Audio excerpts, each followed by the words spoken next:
Hudson never used the word terrorism at all. The next day, in which Webb appeared beside Hudson and beside the Premier, Webb doesn't use the word terrorism at all. The only person who has used terrorism to describe this discovery was the Premier.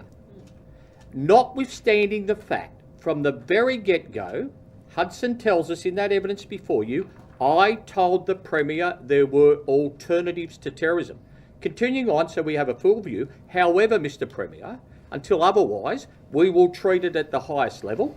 But we want to tell you from the get-go, Dave Hudson, the most experienced detective in New South Wales, the leader of the Joint Task Force into counter-terrorism, tells the Premier, listen, we found this, but we don't think it's quite what it looks to be.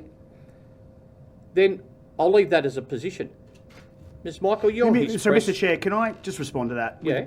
Just like with respect. Sure. I just think there's a very convenient rewriting of history here and squashing of time and of concepts. I wasn't a party to the conversation, the original conversation of Mr. Thurtell alerting the Premier to this. Yep. But I hazard a guess that the conversation was, Premier, we've got a hoax, but there's an outside chance it's a terrorism event. We just thought we'd bring it to your attention.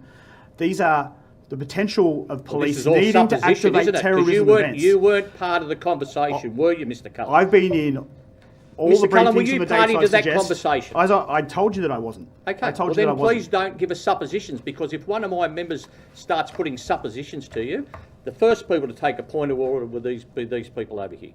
So if you weren't party to the conversation, it's unhelpful for this committee or anybody else for you to say, oh look, I reckon this is what would have been said. Let's stick to the conversations that you're involved in.